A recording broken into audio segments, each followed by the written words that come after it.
Merci à toute l'équipe de célébration de ce matin. Merci d'avoir été là de bonne heure ce matin. C'est notre deuxième célébration et merci pour votre service à chacun d'entre vous, des petits aux plus grands. La bonne nouvelle, c'est que la semaine prochaine, on recule l'heure, fait que ça va nous donner une petite chance de plus. J'aimerais inviter les placeurs de s'avancer, de distribuer les paniers d'offrandes. Vous savez que il y a un panier qui a été fabriqué par Christina, donc ceux qui voudraient utiliser la petite boîte bleue, là, je devrais plutôt dire une boîte bleue à l'entrée, vous pouvez utiliser ça si vous voulez limiter les contacts, mais sinon on invite les placeurs de distribuer les paniers. Si Mathieu, tu peux juste prendre ça, s'il te plaît, merci beaucoup. Donc, c'est bon de vous voir. Gardons en prière l'Église d'Onsic, comme ça a été mentionné. Ils ont leur célébration maintenant. Et Pasteur Benoît est là, justement, avec Jérémie ce matin pour aider et pour amener la parole et pour encourager les frères et les sœurs là-bas. Il y a un loup dans la bergerie. Est-ce qu'il y a un loup dans la bergerie? Imaginez un loup qui entre dans une bergerie.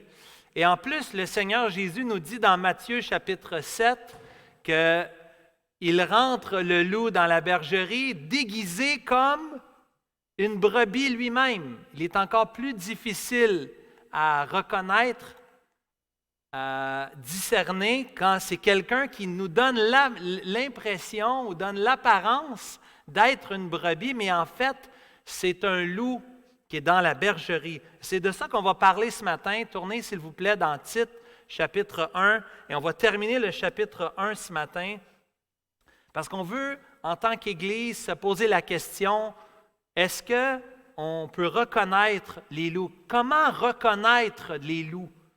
Comment discerner? Nous avons besoin, pas seulement les anciens de l'Église, mais chacun d'entre nous, nous avons besoin de pouvoir reconnaître et de discerner entre le vrai et le faux.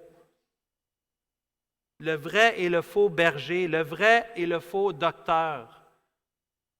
Le vrai enseignement tel qu'elle a été enseignée au verset 9 ou le faux enseignement modifié. Tite 1, verset 9. On va lire à partir du verset 9. Tite 1, verset 9, dans cet avertissement très important. Paul dit que l'évêque ou l'ancien, le dirigeant, doit être, au verset 9, attaché à la vraie parole telle qu'elle a été enseignée, afin d'être capable d'exhorter selon la saine doctrine et de réfuter les contradicteurs. Il y a en effet, surtout parmi les circoncis, beaucoup de gens rebelles, de vains discoureurs et de séducteurs, auxquels il faut fermer la bouche. Ils bouleversent des familles entières, enseignant pour un gain honteux ce qu'on ne doit pas enseigner. L'un d'entre eux, leur propre prophète, a dit « Crétois, toujours menteur, méchante bête, ventre paresseux. » Ce témoignage est vrai. C'est pourquoi reprends-les sévèrement, afin qu'ils aient une foi saine et qu'ils ne s'attachent pas à des fables judaïques, à des commandements d'hommes qui se détournent de la vérité. Tout est pur pour ceux qui sont purs, mais rien n'est pur pour ceux qui sont souillés et incrédules. Leur intelligence et leur conscience sont souillées.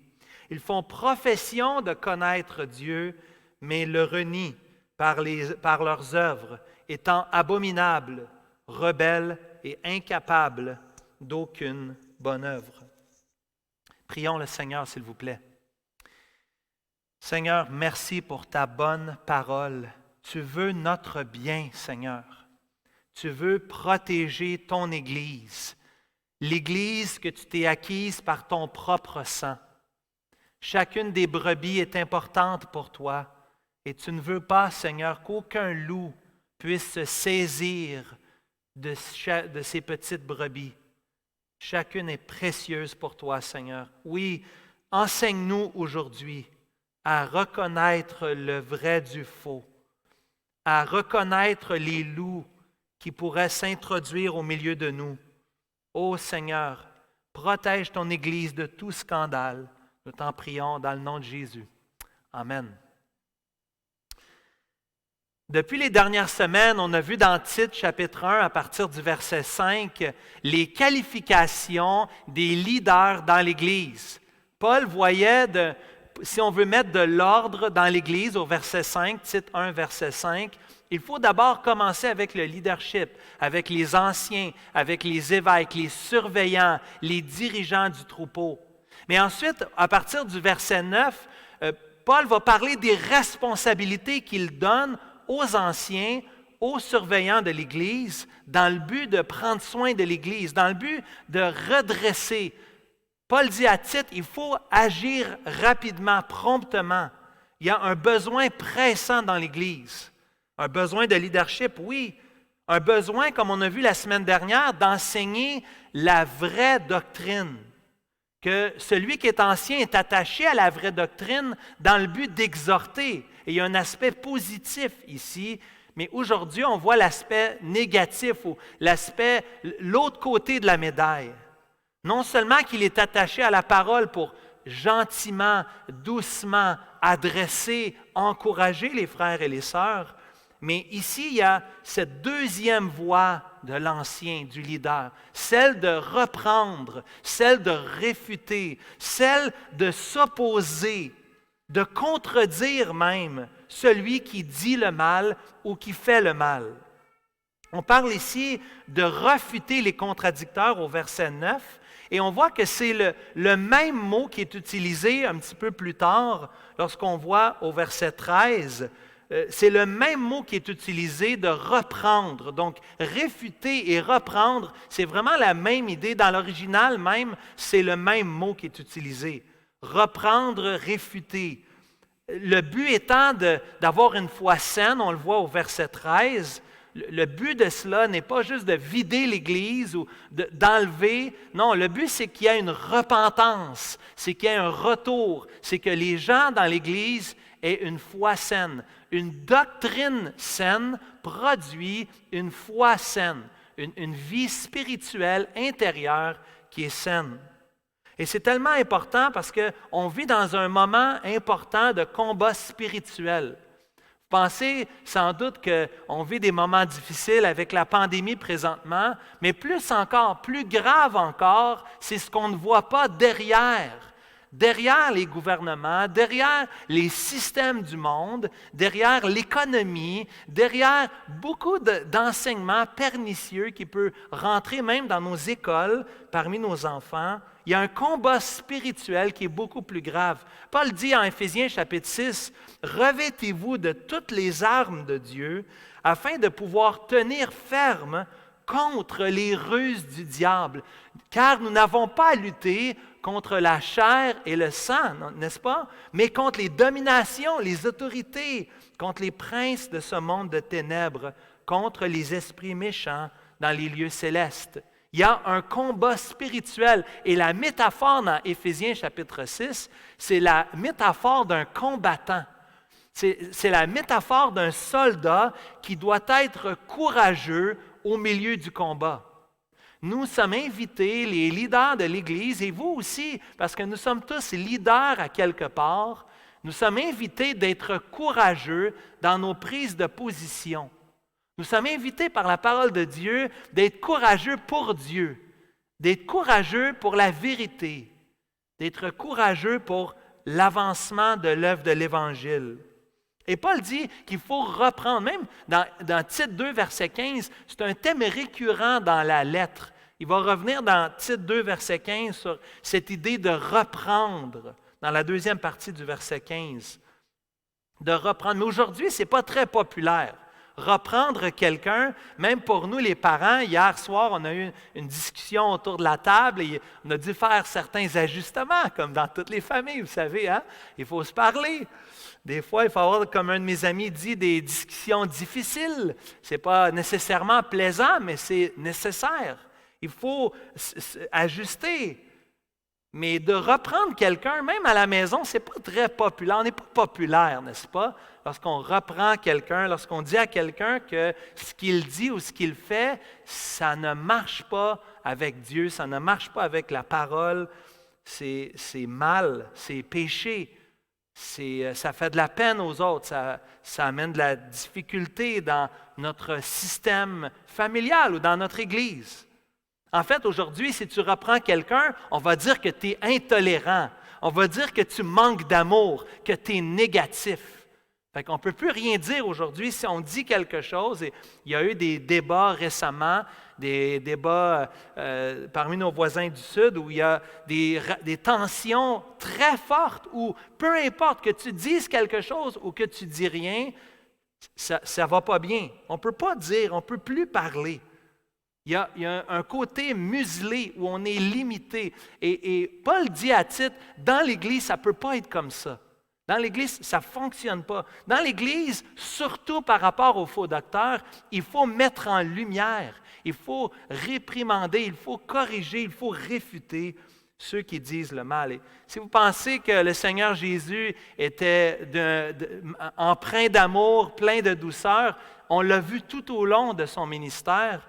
Mais il est arrivé aussi que Jésus a parlé sévèrement à des gens autour de lui.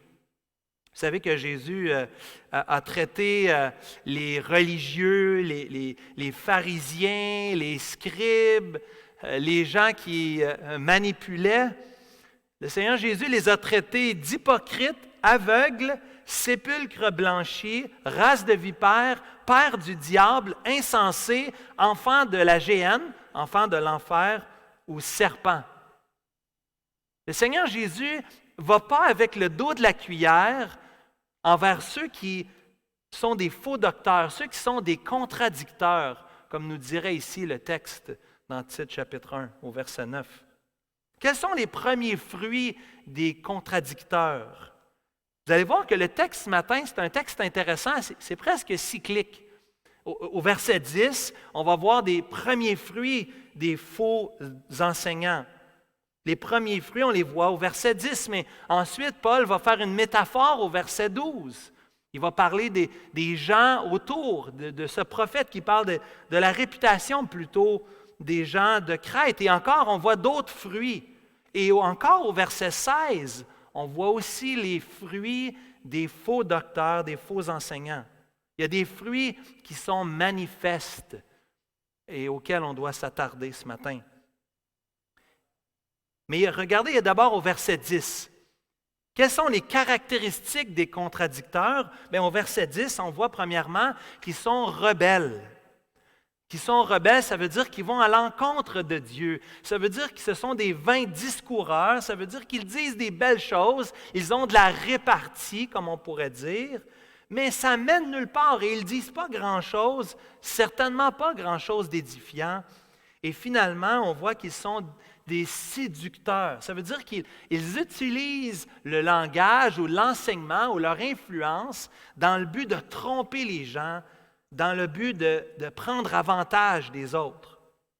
Et Paul en particulier, vous remarquez au verset 10, qu'il a un groupe en tête. Il y a un groupe, il n'y a pas seulement ce groupe-là, mais il y a un groupe, le groupe des circoncis. Moi, je ne voudrais pas faire partie du groupe des circoncis parce qu'il y a toutes sortes d'enseignements qui viennent avec ça. Regardez au verset 14.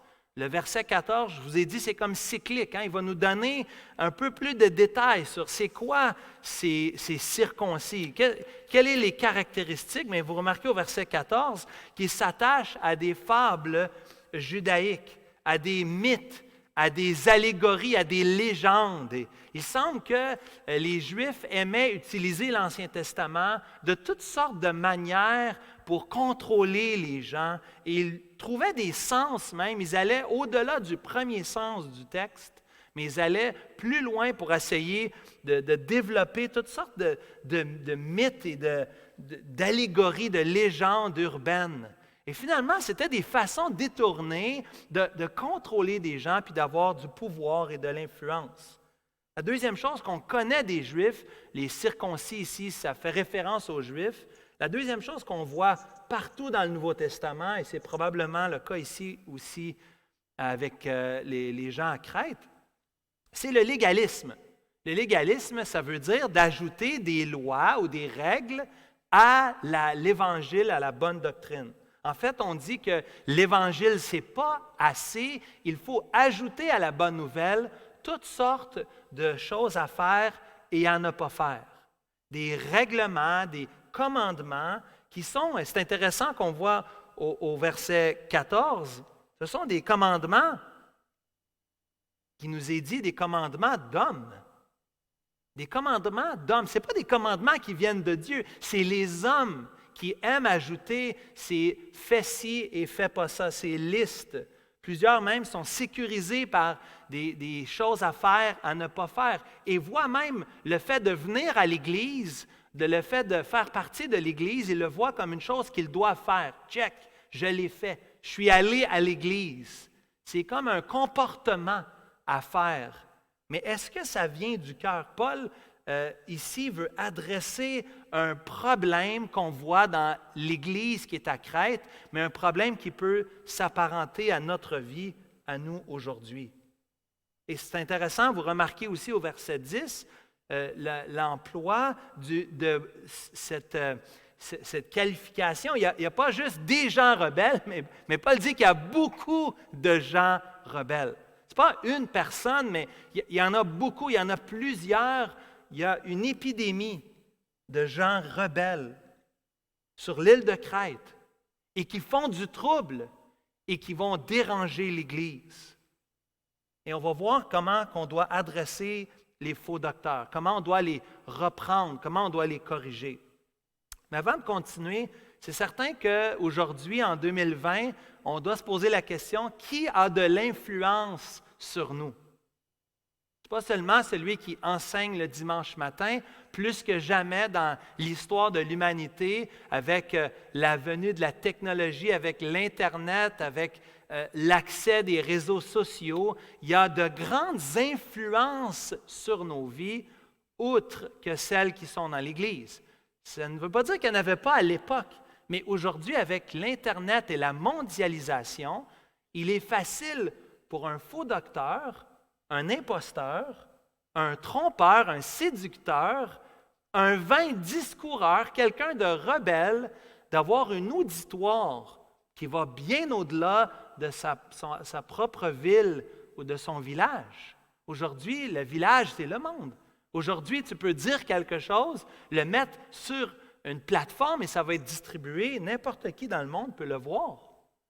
Et aujourd'hui, il y a une question qu'on doit se poser sur ceux qui ont de l'influence sur nous. D'abord, on veut parler dans le contexte de l'Église, mais aussi dans le contexte dans lequel nous vivons. Imaginez aujourd'hui, il y a des influenceurs. Il y a des gens qui ont pour missive, qui ont pour objectif d'influencer les gens. Et si c'était pour le bien, pour la piété, pour l'obéissance, ce serait merveilleux.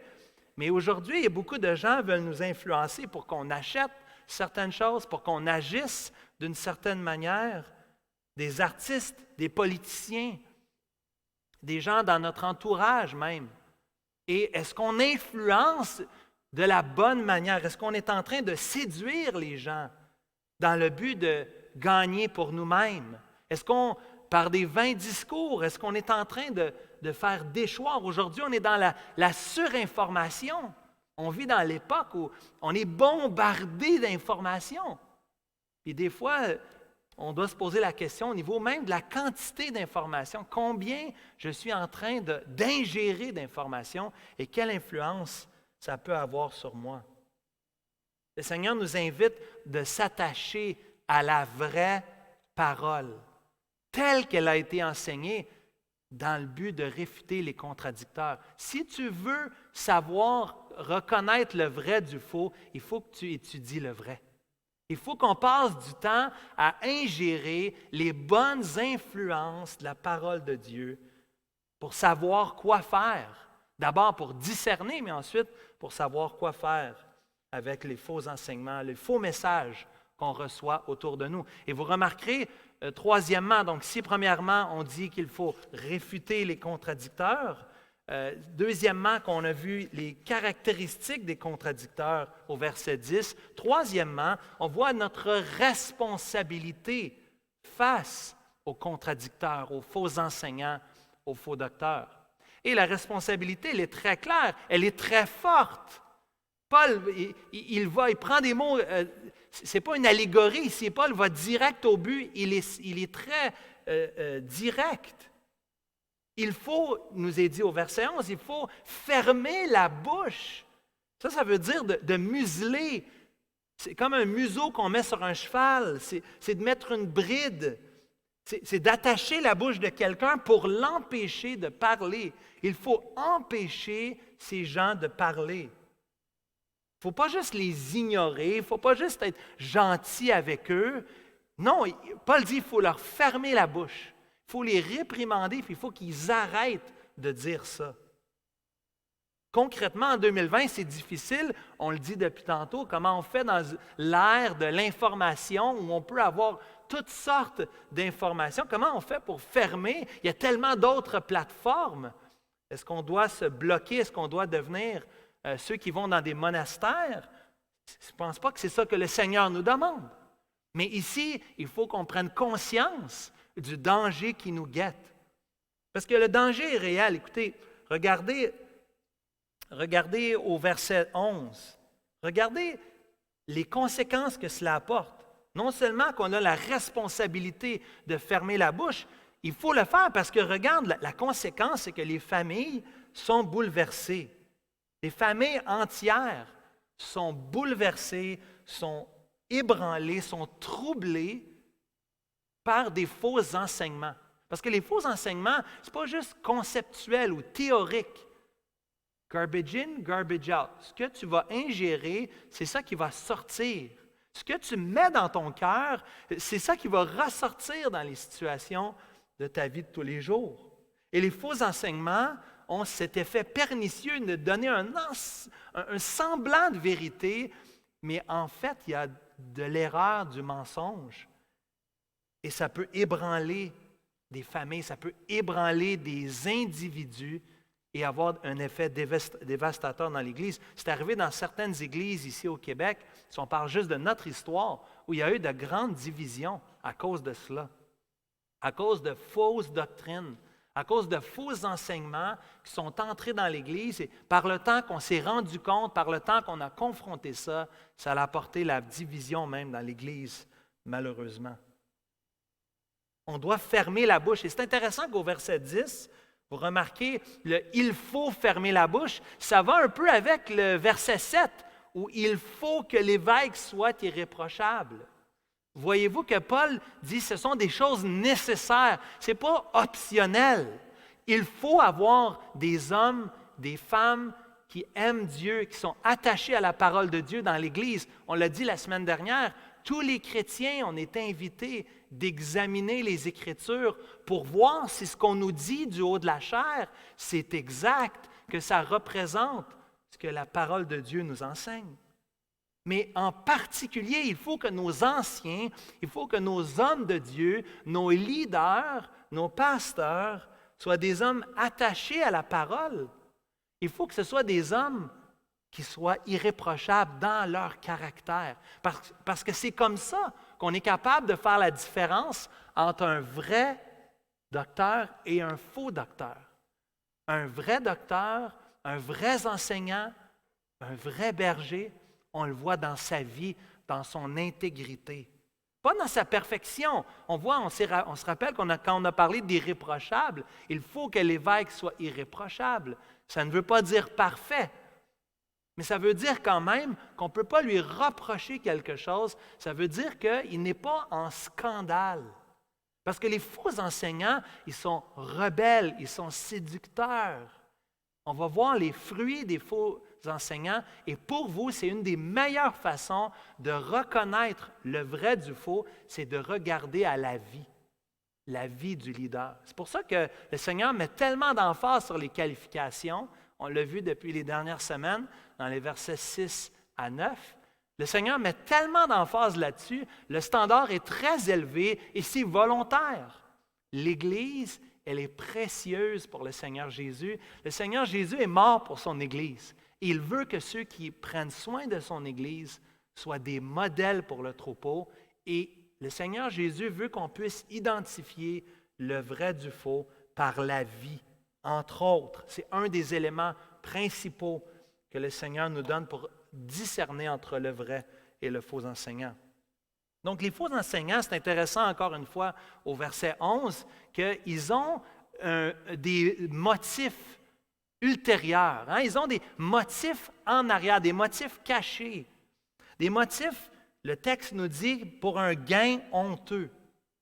Ils veulent profiter des gens et évidemment, la première chose à laquelle on peut penser, c'est ceux qui ont le désir de s'enrichir.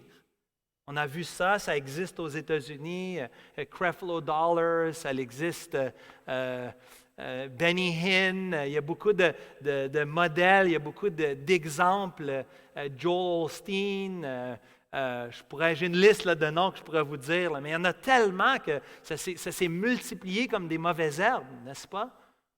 Il y a des faux enseignants que ce qu'ils enseignent, c'est l'évangile de prospérité. L'évangile de prospérité étant, crois au Seigneur Jésus, puis tu vas devenir riche. Tu vas être béni. Crois au Seigneur Jésus et ça va bien aller dans ta vie. Puis ce qu'on voit souvent associé, presque tout le temps associé avec ce genre d'enseignement, c'est la vie du leader qui a la vie jet set, la vie dans les avions privés, les grandes voitures, des belles choses. Ils deviennent le modèle, ils deviennent un peu l'exemple. Les gens veulent être comme lui. Et donc, si tu me donnes ton argent, eh bien moi, en retour, le Seigneur va te donner une bénédiction au travers moi. Toi aussi, tu vas être béni dans tes finances. Toi aussi, tu vas être béni dans ta vie. C'est un peu comme si Jésus était un billet de loterie. Crois au Seigneur Jésus, puis tu vas gagner la loto. Tu vas être tellement béni financièrement, matériellement. Écoutez, Joel Osteen, il dit « Your best life now ». Ta meilleure vie maintenant, hein? Ta réussite maintenant. C'est tellement temporel qu'il a complètement passé à côté de la description de l'éternité où nous passerons cette éternité avec le Seigneur Jésus, où nous serons délivrés de tout mal, de tout péché. Le ciel, c'est beaucoup meilleur que les meilleures choses qu'on pourrait vivre ici sur terre. Les faux enseignements avec le but de gagner, un gain honteux. Et encore, il y a un contraste avec le verset 7. Vous vous rappelez, dans les qualifications d'Anciens, il est dit qu'il ne doit pas le faire pour un gain sordide. Le contraste est évident pour nous dans le texte. Le faux enseignant, lui, il veut s'enrichir. Paul l'avait dit à Timothée, ceux qui veulent s'enrichir tombent dans la tentation, dans le piège, dans beaucoup de désirs insensés, pernicieux, qui plongent les hommes dans la ruine et la perdition, car l'amour de l'argent est une racine de tous les maux. 1 Timothée 6, versets 9 et 10. L'avertissement est évident. L'avertissement n'est pas seulement pour celui qui est le faux enseignant, mais ça peut être pour celui qui est assis et qui dit « Moi, je veux m'enrichir, je veux être béni. Je désire obtenir cette bénédiction financière. Je veux être riche. » Et Jésus devient le moyen par lequel je veux m'enrichir. Et tout ce que ça montre, c'est que ton idole, ce n'est pas Jésus. La personne plutôt que tu adores, ce n'est pas Jésus, mais que ton idole, la personne que tu adores, c'est l'argent. C'est la même chose dans 2 Pierre, chapitre 2, versets 1 à 3. Pierre aux chrétiens qui étaient dispersés au premier siècle à cause de la persécution. Les gens vivaient des temps très difficiles. Pierre dit, il y a eu parmi le peuple de faux prophètes, il y a parmi même de faux docteurs qui introduiront des sectes pernicieuses et qui, reniant le maître qui les a rachetés, attireront sur eux une ruine soudaine. Plusieurs les suivront dans leur dissolution, leur dérèglement, et la voix de la vérité sera calomniée à cause d'eux, par cupidité. Par cupidité, ils trafiqueront de vous au moyen de paroles trompeuses, eux que menacent depuis longtemps la condamnation et dont la ruine ne sommeille point. L'idée de cupidité, c'est encore cette idée d'amour de posséder, amour de l'argent, amour d'obtenir.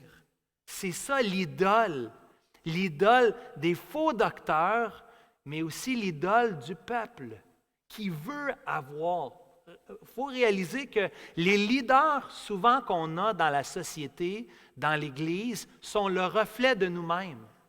Les leaders là, qui se passent, les enjeux politiques qui se passent dans notre monde, malheureusement, c'est le reflet de notre peuple.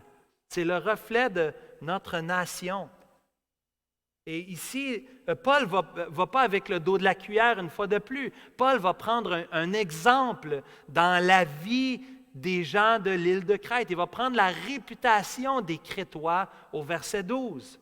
Remarquez, au verset 12, c'est quelle est la réputation? Selon Épiménide, c'était le prophète qui avait écrit cette affirmation, qui avait dit que Crétois, toujours menteur, méchante bête, ventre paresseux.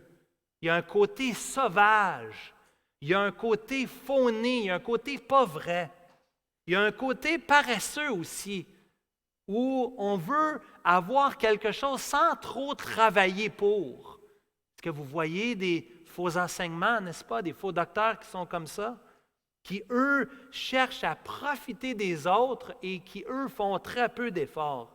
En fait, eux s'enrichissent pendant que les gens s'appauvrissent. Ils mentent, ils sont sauvages, ils manquent de compassion, ils ne sont pas domestiques. Le mot ici de méchante bête, ce n'est pas un animal domestique, un chat qui vient sur le canapé qui est doux. Non, non, il y a un côté sauvage, il y a un côté méchant, profiteur. Et c'est intéressant, le mot ici, méchante bête, est utilisé plus que 30 fois dans l'Apocalypse pour parler de l'Antichrist. L'Antéchrist est cette méchante bête, entre autres, c'est le chef des méchantes bêtes. Et il a des disciples, il y a des faux docteurs qui viennent même parmi nous. Et le danger est grave. Le danger nous guette, la situation, l'heure est grave. Au verset 13, Paul va dire, c'est vrai, ce que ce prophète-là dit, cet homme qui parle au nom des Crétois, ce n'est pas tous les Crétois qui étaient comme ça, mais c'est une caricature, mais qui est représentant des gens sur l'île de Crète. Écoutez, il y a un problème, la situation est grave, et Paul dit la responsabilité. Là, il fait un deuxième tour sur la responsabilité. Il faut les réfuter. Il faut les reprendre au verset 13 et les reprendre sévèrement. Le même mot qu'on voit au verset 9, il faut les reprendre sévèrement, avec emphase. Il ne faut pas aller doucement, il faut aller avec force. Parce que la vérité, des fois, elle fait mal. Et elle met en lumière des mensonges, elle met en lumière et elle devient offensante. C'est certain qu'on n'aime pas se faire dire par notre médecin qu'on a une condition grave dans notre santé.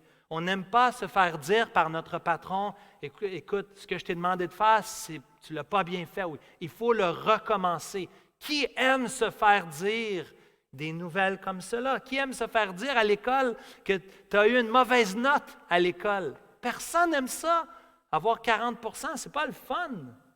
Mais parfois, ça prend ça pour qu'on puisse apprendre. Ça prend la vérité. Vous êtes content que le médecin vous dit la vérité. Même si vous n'aimez pas les nouvelles qu'il vous donne, vous préférez qu'il vous donne la vérité. Moi, je préfère que mon patron me dise « Écoute, c'est pas bien fait, recommence-le. » Je préfère qu'il me dise ça qu'il me mette à la porte.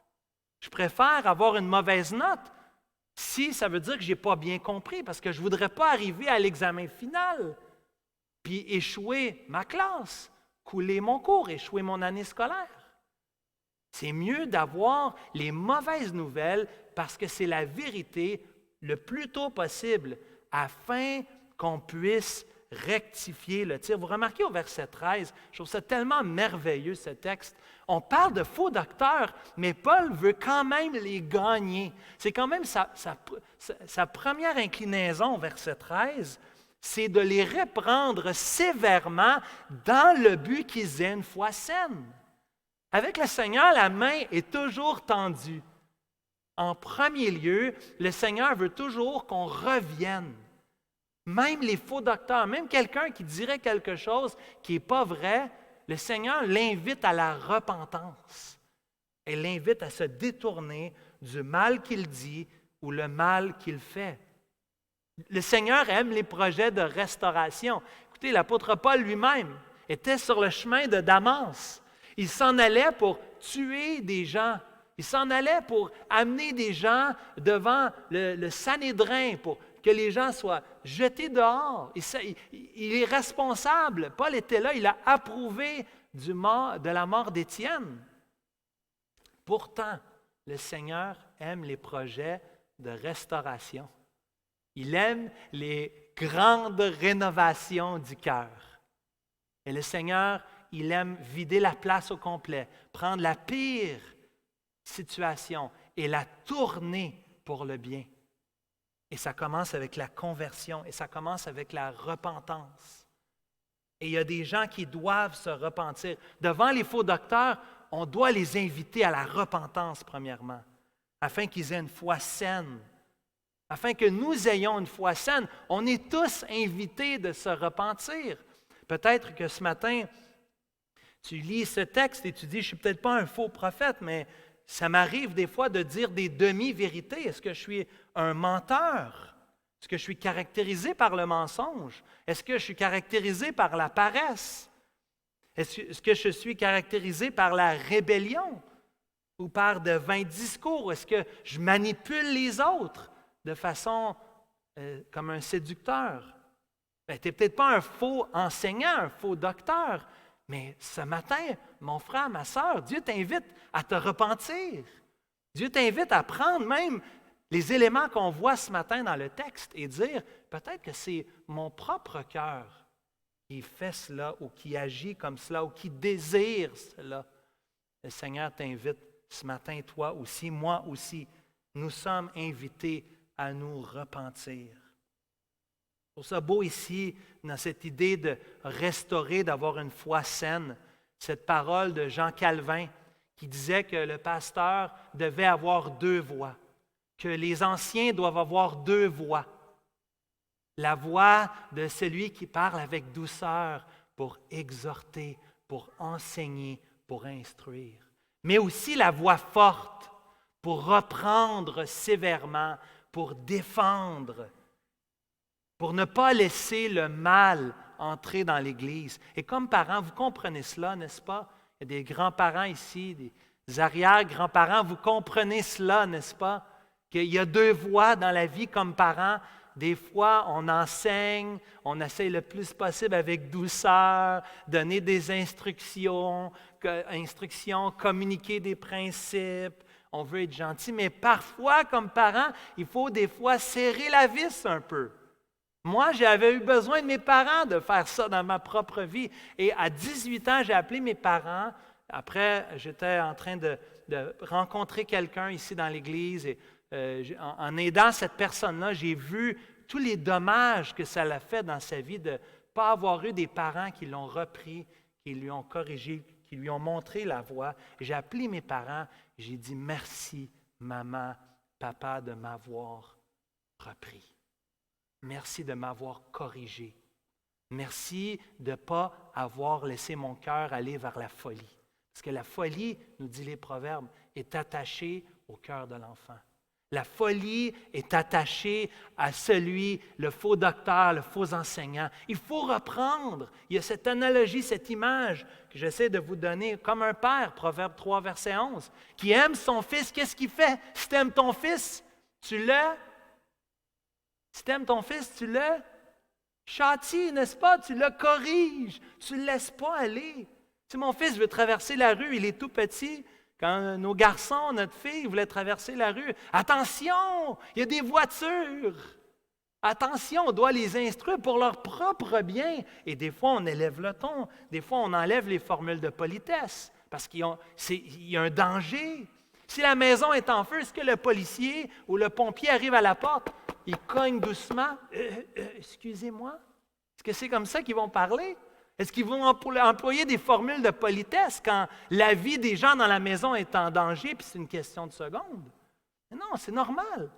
Le pompier, le policier va parler, va aller droit au but, sans formule. Des fois, il y a cette responsabilité que nous avons comme parents et qu'on voit ici dans l'Église, où on doit reprendre même sévèrement, qu'on ne peut pas laisser la rébellion se poursuivre. Il faut arrêter.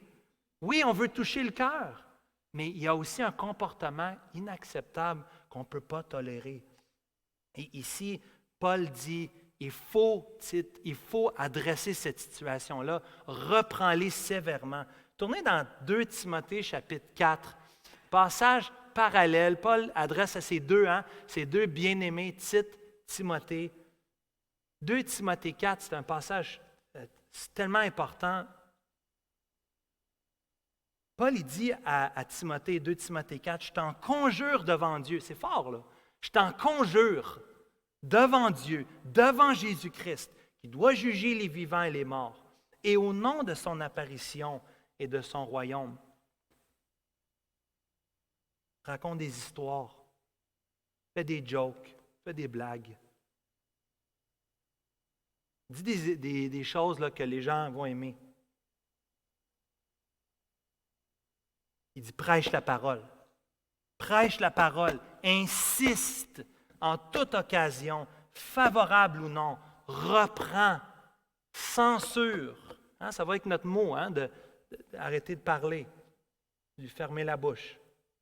Exhorte avec douceur en instruisant, car il viendra un temps où les hommes ne supporteront pas la saine doctrine, mais ayant la démangeaison d'entendre des choses agréables, ils se donneront une foule de docteurs selon leurs propres désirs. Ils détourneront l'oreille de la vérité et se tourneront vers les fables. Les leaders sont le reflet de l'Église. Regarde, c'est l'Église qui veut ça. Les gens ne veulent pas la saine doctrine. Ils veulent qu'on leur dise des choses qu'ils aiment. « Ah, ça me fait du bien, ça m'a encouragé. » Quand je l'écoute, c'est tellement positif. Il est tellement... Hey, lui, là, il m'encourage. Je ne dis pas que ce n'est pas bon d'encourager, mais est-ce qu'il y a de la doctrine? Est-ce qu'on reprend le péché? Est-ce qu'on déclare ce qui est mal? C'est la responsabilité de l'ancien. C'est notre responsabilité en tant qu'Église de purifier, de s'exhorter les uns les autres, afin qu'on ne pêche pas, afin qu'on honore Dieu dans notre piété, dans notre vie de pureté. C'est sûr qu'on n'aime pas ça. Dire ça, ce n'est pas très populaire.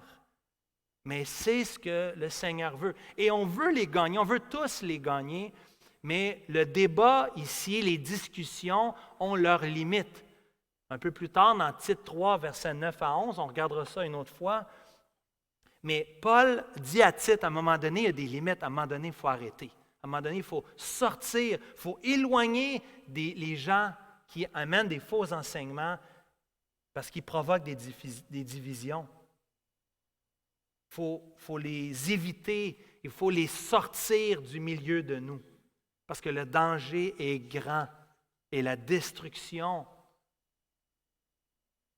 des familles détruites, et on l'a vu. Et ça m'attriste de penser à des églises, comme moi-même, dans mon enfance, l'église dans laquelle j'ai été élevé a connu cette division. Dans des familles même, des gens qui ne se parlent plus, qui sont dans des familles de sang. Il y en a que c'est des familles, je parle spirituelles, des frères et des sœurs en Jésus, qui ne se parlent plus à cause de ces faux enseignements qui sont rentrés et qui ont apporté la division dans l'Église. C'est tellement triste. Au verset 15, l'auteur nous dit que tout est pur pour ceux qui sont purs. C'est un peu un verset au début que j'ai trouvé bizarre. Qu'est-ce que ça veut dire, ça? Tout est pur pour ceux qui sont purs. Mais rien n'est pur pour ceux qui sont souillés et incrédules, leur intelligence et leur conscience sont souillées. Qu'est-ce qu'il essaie de dire? Mais il parle des gens, ce qui est facile, ce qui est évident, c'est la deuxième partie. Hein? Pour ceux qui sont souillés, incrédules, qui ont leur intelligence, la conscience souillée, il parle des gens qu'on vient de voir dans les versets qui précèdent. Des faux docteurs, les faux enseignements. Les faux enseignants plutôt, qui apportent des faux enseignements. Pour eux, ils ne sont pas purs, parce que ce qu'ils disent est souillé. Ce qu'ils font, c'est mal, c'est souillé. Et donc, pour eux, tout est à côté de la traque.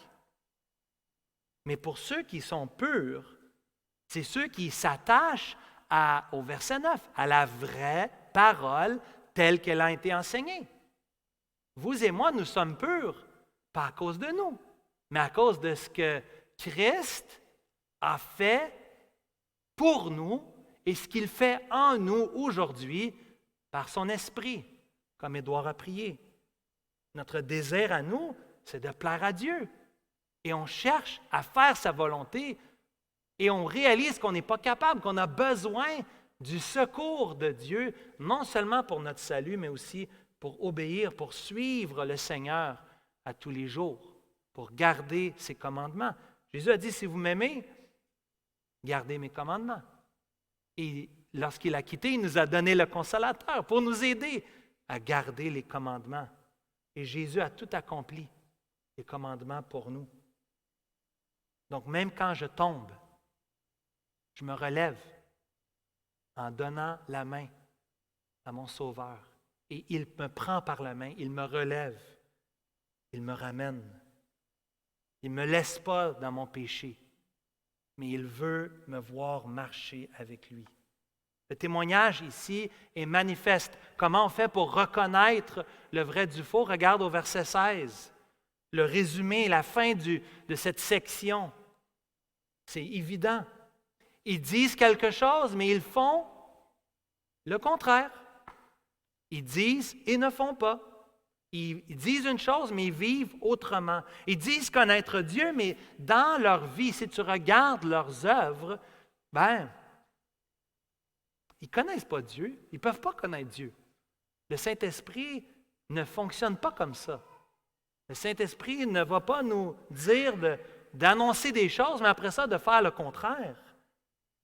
Non, Satan se déguise en ange de lumière. Et il veut que les faux docteurs soient repris sévèrement. Et comment on reconnaît les faux docteurs? Donnons la parole au Seigneur Jésus pour terminer notre temps ensemble ce matin dans Matthieu chapitre 7, passage que je vous ai mentionné au début. Le premier message du Nouveau Testament. La première déclaration, le plus beau message, le meilleur prédicateur, le Seigneur Jésus lui-même. Sermon sur la montagne, Matthieu 5, 6 et 7. Même dans le sermon sur la montagne, il y a une partie pour les faux docteurs. Matthieu chapitre 7, verset 15. Jésus dit, gardez-vous des faux prophètes. Ils viennent à vous en vêtements de brebis, mais au-dedans, ce sont des loups ravisseurs. Qu'est-ce qu'on va faire pour les reconnaître? Vous les reconnaîtrez, verset 16, à leurs fruits. Cueille-t-on des raisins sur des épines ou des figues sur des chardons? Tout arbre porte de bons fruits, mais le mauvais arbre porte de mauvais fruits. Un bon arbre ne peut porter de mauvais fruits, ni un mauvais arbre porter de bons fruits. Tout arbre qui ne porte pas de bons fruits est coupé et jeté au feu. C'est donc à leurs fruits que vous les reconnaîtrez. C'est évident, n'est-ce pas? C'est les fruits. Les fruits mettent en lumière la vérité du message qui est dans le cœur. On a besoin dans l'Église d'avoir des anciens, des pasteurs, des évêques, des diacres, des diaconesses, des hommes et des femmes, des leaders chacun d'entre nous qui sont attachés à la vraie parole afin de porter des vrais fruits. Et en étant attachés à la vraie parole, en conclusion, nous allons pouvoir déterminer, déceler, discerner les faux docteurs des vrais docteurs. Les faux docteurs, ce qu'il veut, le faux docteur, c'est empoisonner ta vie. Ce qu'il veut, c'est de te donner un faux sentiment d'unité. Il veut t'attirer vers la condamnation. Le faux docteur veut bouleverser ta famille, il veut profiter de toi, il veut profiter de ton argent. Frères et sœurs, qu'il y ait peu d'entre nous qui enseignent, parce que le jugement est plus sévère, nous dit la lettre à Jacques, de Jacques. Mais que ceux qui enseignent, ceux qui soient nos leaders, soient nos modèles, soient de ceux qui enseignent la vérité, mais aussi qui reprennent le mensonge, ce qui est faux, afin de protéger le troupeau de Dieu, le peuple de Dieu. Et en guise d'application pour chacun d'entre nous aujourd'hui, est-ce qu'il y a des actions dans ta vie qui confirment ou infirment ce que tu professes comme foi en Jésus-Christ? Est-ce qu'il y a des choses dans ta vie qu'on voit ici parmi les faux docteurs, qui sont le témoignage des faux docteurs, mais qui pourraient, dans notre vie, faire partie de notre réalité? Est-ce qu'il y a une rébellion, des faux discours séduisants? Est-ce qu'il y a des mensonges dans notre vie? Est-ce qu'il y a de la paresse? Est-ce qu'il y a des œuvres abominables dans ma vie, cachées, qui déshonorent le Seigneur et où le Seigneur me demande aujourd'hui à moi et à toi de venir au pied de la croix, de me repentir? Père Céleste, merci pour ta parole. Quelle bénédiction! Tu mets les choses claires pour nous, Seigneur. Tu ne veux pas que nous soyons emportés par un faux docteur, des faux enseignants. C'est toi notre bon berger. Tu n'es pas le mercenaire, Seigneur. Tu es le bon berger qui donne sa vie pour ses brebis. Et ses brebis écoutent sa voix. Seigneur, nous écoutons ta voix ce matin. Nous voulons recevoir de toi, marcher avec toi. Je t'en supplie, Seigneur, protège cette Église. Protège l'Église Emmanuel de toute division, de tout scandale, de toute occasion où on donnerait accès au diable. Ô notre Dieu, garde les familles de notre Église. Permets, Seigneur, dans ces moments difficiles, que nous puissions nous attacher plus que jamais à toi.